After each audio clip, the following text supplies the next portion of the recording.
For those paying attention consistently, I think I'm gonna go, at least for a bit. Next, I saw something happening and it caught my interest, but since nothing of interest actually happened, I decided to make some comments on a few things, and you can listen or not. Let me know if you need my memo again about the channel. There are other channels. Go to them if my points or beliefs aren't agreeable to you. Toodles! Next, when it comes to the ladies on the porch, normally I wouldn't even include much, if any, of this footage, except that one of them asked the officer to tell me to stop recording, so the officer's response was important, though difficult to hear. Officer Shelton, I believe is his name, responded properly in my opinion. Next, the guy standing there, talking to the other officer, and at one point in time Officer Shelton, I wish him the best. He sounded like someone just wanting to take care of his kids, or kid, if I heard his comments correctly, so I hope his situation works out for him. Next, I have certain pet peeves when I see shit that annoys me and eats at my brain, so I say shit about it. An officer's going to do something that annoys me and eats at my brain, so I'm going to stop the video, and I'm going to say something about it. And you're going to know why it annoys me and eats at my brain if you can listen long enough. If you can't, turn off the monitor, take your ADHD medicine, go sit in a dark room with a weighted blanket, and sing yourself to sleep. Moving on. I don't want him in trouble, and I want him out here for Hey, how's it going? Focus on your subject. I don't need you minding my business.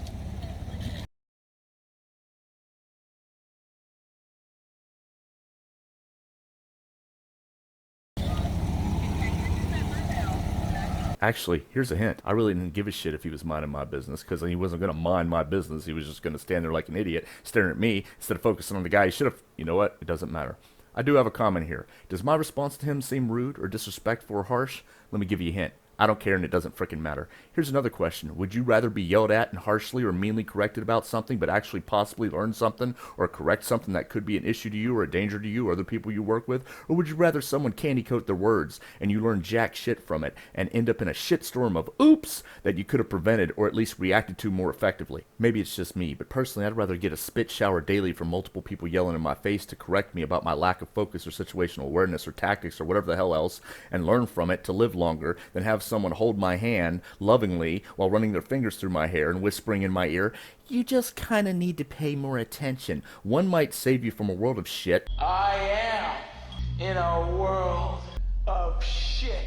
While the other will probably lull you into a learned cycle of stupid, likely to lead you and others relying on you into the world of shit. Now, I don't know jack shit about anything, but I believe I heard once that training comes in phases. Not that I know anything about training, these are just my ignorant opinions, and I'm just relating what I've heard. But I did hear the first phase is training, the second phase is overestimation of the worth of your training to your own detriment and cockiness. The third phase is realizing that the training is often shit in many scenarios regarding actual application in real-world scenarios, and is often just enough to cause you to overestimate its worth, and by extension your own abilities.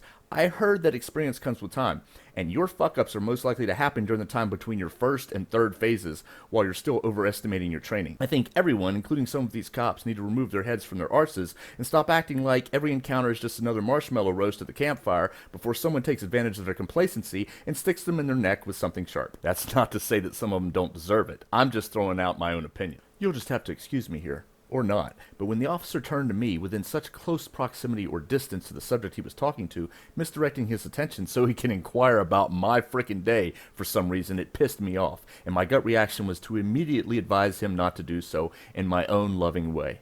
Not that the person there was a threat, but I heard you should be nice but always consider a plan of action, and pay attention to the people that you're supposed to be fucking paying attention to, because you never underestimate nor discount potential of someone becoming a threat. Whether he wanted to know where I bought my camera, he thought I was pretty. I mean, who could blame him? I was wearing my skimpy sundress and high heels, my red lipstick, and 2 pounds of rouge.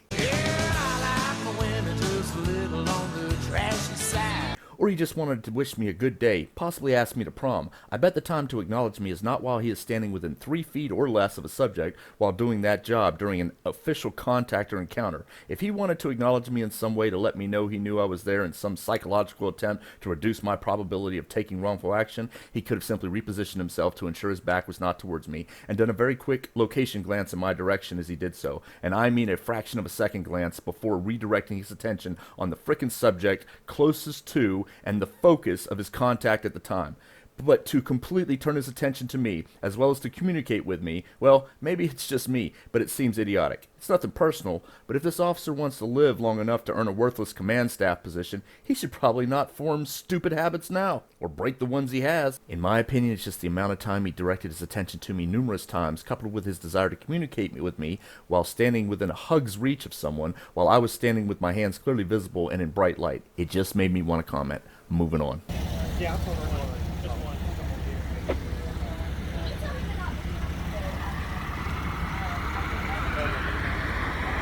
Did you hear that? He said if he's in public, he can. He went inside. Well, your ass need to be niggle. I don't need you minding my business. I don't need you minding my business.